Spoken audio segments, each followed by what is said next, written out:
अस्सलाम वालेकुम फ्रेंड्स, मैं हूं दाऊद और आप लोग देख रहे हैं क्रिकेट लवर अली शो। बड़ी बड़ी खबरें लेकर मैं आपकी खिदमत में मॉर्निंग सेगमेंट लेकर हाजिर हो चुका हूं। सबसे पहले बात करेंगे पाकिस्तान वर्सेस श्रीलंका के स्क्वाड के हवाले से बड़ी अपडेट आ रही है। कब पाकिस्तान श्रीलंका का स्क्वाड आएगा और कौन से बड़े खिलाड़ी इसके अंदर होंगे और किसकी छुट्टी होने जा रही है, कुछ अंदर की खबरें आ रही हैं, उसके बारे में बात करेंगे। इसके बाद पाकिस्तान क्रिकेट बोर्ड एक मीटिंग करने जा रहा है और मीटिंग की अंदरूनी कहानी क्या है, जिसमें आईसीसी इवेंट्स जो पाकिस्तान में होने हैं उनके हवाले से बात की जाएगी, जेपीएल जूनियर प्रीमियर लीग उसके हवाले से बात की जाएगी और सेंट्रल कॉन्ट्रैक्ट में जो खिलाड़ियों की सैलरी बढ़ानी है उसकी वजह से भी बात की जाएगी। इसके बाद एक बुरी खबर आ रही है कि हमारा अंडर 19 में खिलाड़ी जो बहुत बड़ा खिलाड़ी बन सकता है, नेक्स्ट शाहीन शाह अफरीदी बन सकता है, वो रिटायरमेंट के बारे में सोच रहा है 19 साल की उम्र में। वो क्या वजह है उसके बारे में बात करेंगे। मोहम्मद आमिर ने काउंटी में टी20 ब्लास्ट में आग लगा के रखी। कल क्या शानदार हीरोइक किस्म का कमबैक मोहम्मद आमिर ने किया, उसके बारे में बात करेंगे। इसके बाद मॉर्गन क्या इंग्लैंड के वो 2022 ऑस्ट्रेलिया में कप्तान होंगे? पोर परफॉर्मेंसेस के बाद उनके ऊपर उंगलियां उठने लगी हैं और उन्होंने उसका जवाब भी दिया है। और क्या इंग्लैंड का कोई नया कप्तान होगा 2022 के टी20 वर्ल्ड कप में, इसके वजह से भी बात करेंगे। और इसके बाद इंग्लैंड ने अपना टेस्ट का जो प्लेइंग 11 है नेक्स्ट न्यूजीलैंड के साथ वो भी अनाउंस कर दिया। उससे पहले अगर आज हमारा शो पहली बार देख रहे हैं तो जल्दी से सब्सक्राइब कर दीजिए और अगर आपको कोई सवाल हो तो मेरा इंस्टाग्राम दाऊद क्रिकेट, आपको नीचे लिंक भी मिल जाएगा, वहां जाके फॉलो कर सकते हैं। अली आज के शो में मौजूद नहीं रहेंगे, सुबह वाला ये हमारा शो है, इसमें अली नहीं होंगे, लेकिन जो शाम को होगा उम्मीद करते हैं कि इंशाल्लाह उसमें अली भी हमारे साथ मौजूद रहेंगे, जो हमारा रात को डेली शो होता है। लेकिन सबसे पहले बात करते हैं जो बड़ी खबर आ रही है आज की, और वो ये है कि पाकिस्तान और श्रीलंका के जो स्क्वाड के हवाले से पीसीबी ने अपडेट दे दी है। पाकिस्तान और श्रीलंका का स्क्वाड नेक्स्ट वीक अनाउंस होगा और साथ ही साथ जो कैंप है उसकी भी अपडेट दे दिया पीसीबी ने। 25 जून को खिलाड़ियों को रिपोर्ट करना होगा जो स्क्वाड के अंदर शामिल होंगे। 26 जून को कैंप लगेगा 8 दिन का, यानी कि 8 दिन का, एक हफ्ते का ऑलमोस्ट ये कैंप लगेगा रावलपिंडी में। पिंडी को कहा गया है कि वो होस्ट करेगा पाकिस्तान का जो कैंप होगा और उसके बाद पाकिस्तान टीम 8 दिन का कैंप के बाद जुलाई के आप कह लें कि पहले हफ्ते में ही रवाना हो जाएगी श्रीलंका। श्रीलंका के साथ पाकिस्तान ने 2 टेस्ट मैचेस खेलने हैं। याद रहे अभी तक श्रीलंका ने जो शेड्यूल की अपडेट दी थी, उन्होंने कहा था कि जब ऑस्ट्रेलिया और श्रीलंका का जो ओडीआई सीरीज चल रही है इसके आखिर तक जो है वो स्क्वाड जो शेड्यूल है वो अनाउंस कर देंगे। क्योंकि बड़े मजेदार बात है कि स्क्वाड पहले पाकिस्तान और श्रीलंका की डेट बता दिया है, लेकिन अभी तक शेड्यूल अनाउंस नहीं किया गया। लेकिन मोस्ट प्रोबेबली 10 जुलाई से ये सीरीज का आगाज होगा। 2 ही टेस्ट मैचेस हैं। ओडीआई सीरीज तो ऑलरेडी श्रीलंका की रिक्वेस्ट पे लंका प्रीमियर लीग की वजह से कैंसिल कर दी गई थी। लेकिन अब सवाल यह है कि ठीक है, अगले हफ्ते स्क्वाड तो आ रहा है, 25 जून से खिलाड़ियों को रिपोर्ट करना है पिंडी में, 26 जून से 8 दिन का कैंप लग रहा है, लेकिन आ कौन रहा है स्क्वाड के अंदर और किसकी छुट्टी होने जा रही है?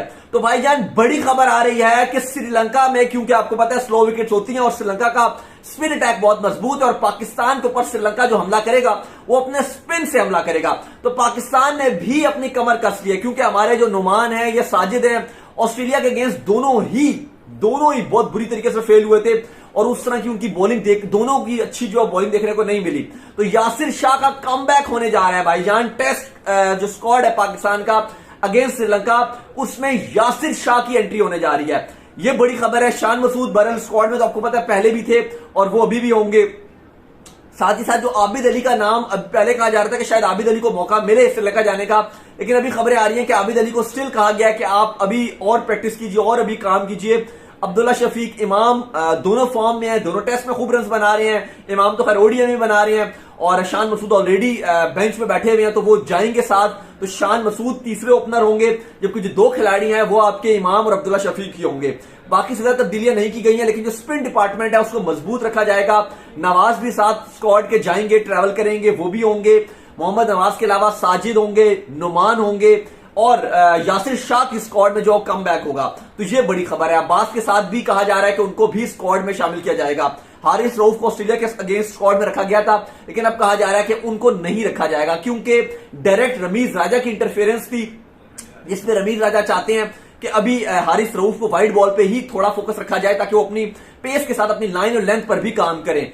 हसन स्क्वाड का एज यूजुअल पार्ट रहेंगे, शाहीन शाह आफरीदी भी होंगे, वो पहले भी थे, अब्बास को साथ रखा जा रहा है, नसीम शाह आपको पता है वो होंगे, लेकिन नसीम शाह का एक मसला ये कि उनकी जो फादर है उनकी तबीयत खराब है, हम भी दुआएं करते हैं कि जल्दी से वो रिकवर कर जाए, क्योंकि जो गुलस्टर शायर है उन्होंने भी नसीम शाह की रिप्लेसमेंट में मोहम्मद आमिर को उठाया, क्योंकि पहले नसीम शाह इंजर्ड हो गए थे, फिर उन्होंने 3 मैचेस के लिए जो काउंटी के मैचेस थे उसके लिए आमिर को रखा था, और फिर दोबारा से नसीम शाह ने टीम को ज्वाइन कर लिया था, लेकिन फिर उनके पापा जो फादर है उनकी तबीयत खराब हो गई थी, तो फिर मोहम्मद आमिर को दोबारा से उन्होंने जो है वो अपनी टीम में रख लिया, और जो कल मैच खेला गया था रात को, इवन रात को 1:30-2 बजे तक मैच जारी रहा, तो उसमें भी मोहम्मद आमिर खेल रहे थे।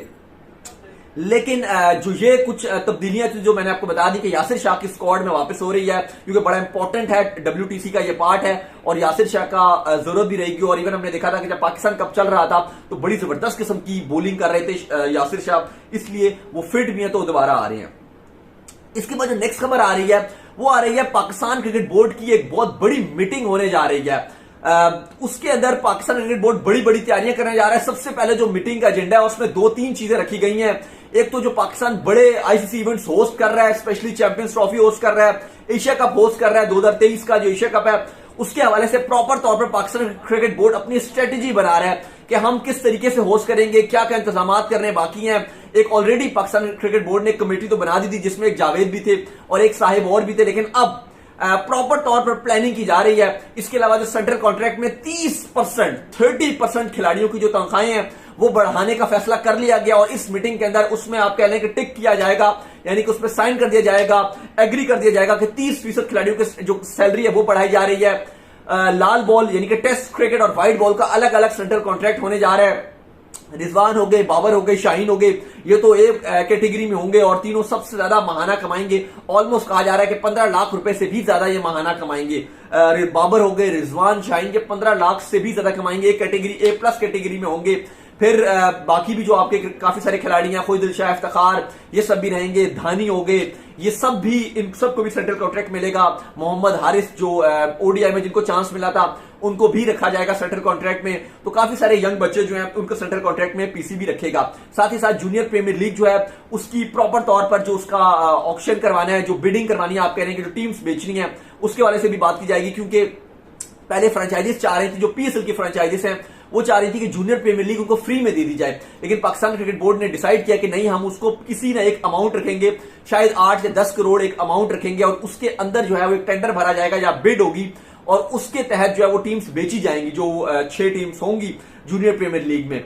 तो ये भी डिसाइड किया जाएगा। तो काफी सारे जो पाकिस्तान क्रिकेट बोर्ड जो फैसले करेगा।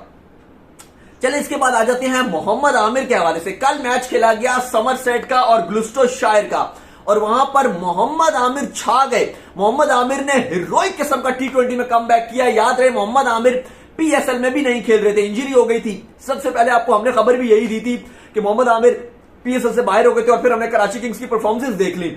इवन बहुत ही कल फ्लैट विकेट था, समरसेट और ग्लुस्टरशायर दोनों ही की तरफ से बल्लेबाजों का राज था, लेकिन मोहम्मद आमिर वाहिद ऐसे बॉलर थे जिन्होंने न सिर्फ एक मेडन फेंका बल्कि 4 ओवर्स में 25 रन देकर सिर्फ 2 विकेट्स उन्होंने उड़ाए, और बहुत इकोनॉमिकल किस्म की गेंदबाजी की। और विल स्मिथ, जो आपको याद होगा कि कोयटा के पहले मैच में बिल्कुल सेंचुरी से सिर्फ बाल बचे थे, बड़ी जबरदस्त बल्लेबाजी कर रहे थे, उनको मोहम्मद आमिर ने आउट किया। इसके अलावा बहुत ही आउट क्लास किस्म की मोहम्मद आमिर की गेंदबाजी हमें देखने को मिली। पहले बैटिंग करते हुए समरसेट ने 184 रन बनाए 6 विकेट के नुकसान पे। वाहिद जो खिलाड़ी था जिसने अच्छी गेंदबाजी की वो मोहम्मद आमिर थे, जिन्होंने 25 रन देकर 2 खिलाड़ी आउट किए। और फिर जब ग्लुस्टरशायर बैटिंग करने के लिए आया तो बड़ा जबरदस्त मैच था, एंड तक थ्रिलर बना, लेकिन एंड में 177 रन बना सका 177, 8 विकेट के नुकसान पे, और इस तरीके से 7 रन से समरसेट ने मैच जीत लिया। बहुत ही जबरदस्त किस्म का मैच था। अगर आप बाकी स्कोर कार्ड की बात करें तो बॉलिंग में मोहम्मद आमिर ने 4 खिलाड़ी आउट के 25 रन देके एक मेडन भी फेंका, 2 विकेट्स लिए। टेलर ने 4 ओवर में 43 रन दिए, चैपल ने 3 ओवर में 33 रन दिए। अगर आप देखें कितना फ्लैट विकेट था कि बाकी गेंदबाजों को कितनी मार पड़ी है। ग्लेन फिलिप्स को 3 ओवर में 21 रन पड़े, हॉवेल को 4 ओवर में 31 पड़े, 2 विकेटें मिली, और एंड में बड़ी जबरदस्त उन्होंने ग्लुस्टरशायर की तरफ से बैटिंग भी की हॉवेल ने। और स्मिथ ने 1 ओवर में 9 रन पड़े, और रियान को 1 ओवर में 19 रन पड़े। लेकिन मोहम्मद आमिर की शानदार परफॉर्मेंसेस जो हैं वो जारी हैं। पहले उन्होंने काउंटी में भी बड़ी जबरदस्त बॉलिंग की थी, जो लाल बॉल था, और उसके बाद अब मोहम्मद आमिर ने काउंटी में भी जो नसीम शाह को रिप्लेस कर रहे हैं, तो पहले ही मैच में बड़ी धुआंधार किस्म की परफॉर्मेंस दिखाई हैं। और अगर मोहम्मद आमिर इसी तरह अच्छी बॉलिंग करते रहे तो एक राह अपनी जरूर हमवार करेंगे और एक डिबेट जरूर शुरू हो जाएगी कि क्या मोहम्मद आमिर को पाकिस्तान का एटलीस्ट T20 फॉर्मेट खेलना चाहिए, क्योंकि बहुत क्रिकेट है T20 में, ना सिर्फ बायलैटरल सीरीज है T20 की, बल्कि अब आपका एशिया कप आ रहा है, वर्ल्ड कप आ रहा है। लेकिन अगर मोहम्मद आमिर अपनी जबरदस्त परफॉर्मेंस दिखाते हैं और उसके बाद अगर रिटायरमेंट वापस लेते हैं तो उनका केस बड़ा स्ट्रांग हो सकता है कि दोबारा मोहम्मद आमिर पाकिस्तान टीम को रिप्रेजेंट कर रहे हैं। क्योंकि मैं हमेशा कहता हूं कि अगर ठीक है, अगर लाल बॉल वो नहीं खेल रहे, लेकिन वो T20 में भी आ सकते हैं, क्योंकि T20 एक ऐसा फॉर्मेट है जो आपके बहुत सारे खिलाड़ी खेलते हैं जो खाली आपको T20 में नजर आते हैं। इवन आप फखर को देखो, ठीक है वो ODI में भी है, लेकिन T20 में हम उनको पसंद करते हैं। इससे पहले शर्जील भी आ रहे थे। अगर आप इमाद की बात करें, नवाज की बात करें, वो भी आपको T20 में ज्यादा फैसिनेट करते हैं, या ODI फॉर्मेट हो गया। शदाब की बात करें, वो भी टेस्ट तो नहीं खेलते ना, शदाब भी आपके T20 या ODI में ही है। फिर अगर आप देखें, काफी आपके हैदर अली हो गए, आपके खुशदिल शाह हो गए, आपके आसिफ अली हो गए, बहुत सारे ऐसे खिलाड़ी हैं जो आपको T20 में ज्यादा फैसिनेट करते हैं और आपकी टीम का पार्ट भी है। तो अगर मोहम्मद आमिर सिर्फ अगर T20 फॉर्मेट या ODI फॉर्मेट दो में आते हैं तो यकीनन पाकिस्तान में आ सकते हैं, क्योंकि उनकी अच्छी परफॉर्मेंसेज है। कल भी मैं और अली की बात कर रहे थे कि जैसे बटलर ने कल नीदरलैंड को बड़ा धोया था, और 2019 के वर्ल्ड कप में एंड में आके मोहम्मद आमिर ने ही बटलर को आउट किया था। और अगर उनको वहां पर आउट ना करते, यकीनन तौर पर आउट ना होते बटलर, तो पाकिस्तान मैच हार जाता। और वहां पर मोहम्मद आमिर ने ही अपनी जबरदस्त किस्म की गेंद डाला और बटलर को जज ही नहीं हुई बॉल, और पीछे उनको कैच ले लिया गया था। आई थिंक वहाब ने कैच लिया था और पाकिस्तान मैच उसके बाद वहां से एकदम से कम बैक कर गया था, पाकिस्तान जीत गया था। तो मोहम्मद आमिर एक इंपॉर्टेंट खिलाड़ी है बड़े इवेंट में, वर्ल्ड कप जैसे इवेंट में, ऑस्ट्रेलिया जैसे मुल्क में अगर मोहम्मद आमिर रिटायरमेंट वापस लेते हैं और इसी तरह की अच्छी बॉलिंग करते हैं तो यकीनन उनको चांस दिया जा सकता है। चलिए इसके बाद बात करते हैं, एक बुरी खबर है, जिशान जमीर सब अब जाते हैं अंडर 19 वर्ल्ड कप में, बड़ी जबरदस्त किस्म की परफॉर्मेंस दिखा रहे थे। 5 विकेट्स भी उन्होंने एक बार लिए थे, बड़े शानदार बॉलर हैं, पेसर हैं, लंबे कद के हैं, बल्कि कहा जा रहा था कि नेक्स्ट शाहीन बन सकते हैं अगले आने वाले 3-4 साल में जब उनको मौका मिलेगा। PSL में इस्लामाबाद यूनाइटेड की नुमाइंदगी उन्होंने की और कराची किंग्स के जो अगेंस्ट मैच खेल रहे थे, बाबर को बड़ा जबरदस्त किस्म का उन्होंने आउट किया था।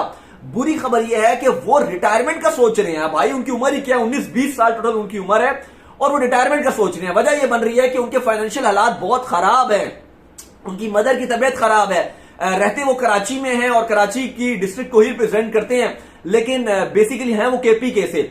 लेकिन उनको अचानक से क्रिकेट छोड़कर गांव जाना पड़ा और उनको पैसों की भी जरूरत थी। एक निजी कोच है प्राइवेट, उन्होंने थोड़ी बहुत उनकी हेल्प भी की, लेकिन उसके बावजूद उनके लिए नाकाफी पैसे हैं, जिसके बाद वो सोच रहे हैं कि मैं क्रिकेट छोड़ दूं, क्योंकि घर वालों को जरूरत है, कोई और काम शाम करेंगे तो उनको फायदा हो सकता है। क्योंकि करंटली तकरीबन आई थिंक उनकी 30,000 रुपए जो उनकी माना तनख्वाह है, तो ये बड़ी ज्यादती वाली बात है। क्योंकि आपके अगर आप देखें तो जो रमीज ने रिटायर्ड जो खिलाड़ी है वो तकरीबन 1 लाख रुपए उनकी बढ़ा दिया है। और अगर आप देखें उसमें कमरान अकमल भी हैं, क्या जरूरत है उनको कमरान अकमल को 1 लाख देने की। यूनुस खान है, हफीज हैं, तनवीर, बहुत सारे ऐसे खिलाड़ी हैं, आप जितने नाम लें, इंजमाम, ये वो, वकार यूनुस, सब 1-1 लाख रुपए उनकी एक्स्ट्रा हो गई, यानी कि ऑलमोस्ट 1.5 लाख रुपए ये कमा रहे हैं। पहले इनकी 50-55 थी, तो यार 1.5 लाख रुपए अगर ये कमा रहे हैं और ये रिटायर्ड हैं, अच्छा खासे इनके बिजनेस चल रहे हैं। हफीज की अगर आप बात करें, पूरी कॉलोनी है उनके पास। शायद अफरीदी की बात करें, खुद सब आपको पता है NGO भी चला रहे हैं और पैसों की कमी तो अफरीदी के पास नहीं है। शोएब अख्तर की बात कर लें, बहुत सारे खिलाड़ी हैं, जितने आप नाम लें, कुछ कोचिंग में है, कुछ कहीं है। क्या जरूरत है इनको इतने पैसों की कि आप हर महीने आप 1.5 लाख रुपए दे रहे हैं, अब तो रिटायर्ड है। लेकिन जो नए आने वाले बच्चे हैं उनको आप उस तरह से पैसे नहीं दे पा रहे हैं। ठीक है, PCB ने भी लाइन किया था कि हम डिस्ट्रिक्ट में पैसा डालेंगे, रमीज ने कहा था 1-1 लाख रुपए कमाएंगे माना। लेकिन कहने का मकसद ये कि ऐसे बहुत सारे खिलाड़ी हैं जो अपना डिपार्टमेंट बंद कर दिया है। तो बहुत सारे ऐसे खिलाड़ी हैं जो डिपार्टमेंट उन्हें पैसा देता था, PCB इतना पैसा खिलाड़ियों को नहीं दे सकता, नए लड़कों को, क्योंकि एक बजट है PCB के पास कि वो उससे ज्यादा नहीं दे सकता। लेकिन डिपार्टमेंट क्रिकेट से बहुत सारे ऐसे खिलाड़ी थे जो अपना घर बाहर चलाते थे। ऑलमोस्ट अगर आप देखें तो तकरीबन ये 500 करोड़ का जो पैसा लगाया हुआ था डिपार्टमेंट में, तकरीबन 500 करोड़ का वो पैसा था जो PCB नहीं इतना खर्च कर रहा। PCB ने तो कोई पोल बनाया है कि वो इनकी जो टीमें का जो 6-8 इन्होंने टीमें रखी हुई है, बस उसी के अंदर ये रखे हैं, बस हम ये चलाएंगे। तो ऐसे तो नहीं होता। जिशान जमीर जैसा फ्यूचर बॉलर है और वो ये सोच रहा है कि मैं रिटायर्ड हो जाऊं, तो ये बहुत ही अफसोस की बात है और PCB को खुद आगे बढ़ना चाहिए ताकि ऐसे बच्चों का सहारा बन सके। चले इसके बाद जो है वो मॉर्गन की खबर आ रही है और मॉर्गन के ऊपर तनकीद की जा रही है कि उनकी फॉर्म लगातार गिर रही है। कल भी नीदरलैंड के अगेंस्ट सिर्फ 1 बॉल का सहारा ले सके और उसके बाद आउट हो गए, जहां पे फिल सॉल्ट ने सेंचुरी मारी, मलान ने सेंचुरी मारी, बटलर ने तो 150 मार के रख दिया, 14 छक्के मारे थे, 162 रन उन्होंने मारा। वहां पर मॉर्गन की फॉर्म लगातार गिरती जा रही है, लास्ट टी20 वर्ल्ड कप में भी उनकी फॉर्म गिर रही थी, पीछे आईपीएल खेल रहे थे वहां भी उनकी फॉर्म गिर रही थी। तो उससे बार बार सवाल हो रहे हैं कि क्या आप वाकई इंग्लैंड की कप्तानी करेंगे टी20 वर्ल्ड कप 2022 जो ऑस्ट्रेलिया में है। तो उन्होंने कहा कि अभी भी मुझे लगता है कि बहुत कुछ मैं इंग्लैंड को दे सकता हूं और उसकी जीत में किरदार अहम अदा कर सकता हूं, और जब मुझे वाकई लगेगा कि मेरा रोल नहीं है तो मैं खुद साइडलाइन हो जाऊंगा, लेकिन फिलहाल मैं कप्तानी करूंगा इंग्लैंड की। तो जो हेटर्स ये सोच रहे थे कि शायद मॉर्गन अब कप्तानी नहीं करेंगे या उनको चले जाना चाहिए, तो मॉर्गन ने जवाब दिया कि अभी भी मैं इंग्लैंड को ऑस्ट्रेलिया में वर्ल्ड कप जिताने के लिए बिल्कुल काबिलियत भी रखता हूं और जीत में अहम किरदार भी अदा करूंगा। चलिए इसके बाद जो आज हमारी आखिरी खबर आ रही है वो इंग्लैंड का स्क्वाड है जो उन्होंने न्यूजीलैंड के अगेंस्ट अनाउंस कर दिया है। कप्तान बेन स्टोक्स हैं, जिमी एंडरसन है, Johnny Bairstow, Stuart Broad, Harry Brook, Jack Crawley, Ben Foakes, Leach, इसके अलावा Alex Lees, Overton, Potts, Ollie Pope और जॉय रूथ, ये उन्होंने अपना अनाउंस कर दिया है जो थर्ड टेस्ट के लिए उनके प्लेयर्स खेलेंगे। आई होप कि सुबह का आपको मॉर्निंग हमारा सेगमेंट पसंद आया होगा। वीडियो को लाइक कीजिए, अगर आपको कुछ सवाल हो तो मेरा इंस्टाग्राम दाऊद क्रिकेट जाइए, वहां जाके फॉलो कर लीजिए, अली का भी आपको मिलेगा उसको भी जाके फॉलो कर लीजिए और सब्सक्राइब लाजमी कर दीजिए और इसी तरह का प्यार हमें देते रहिए। इंशाल्लाह शाम को मिलते हैं, अली हमारे साथ मौजूद रहेंगे। अल्लाह हाफिज, ख्याल रखिएगा, बाय बाय।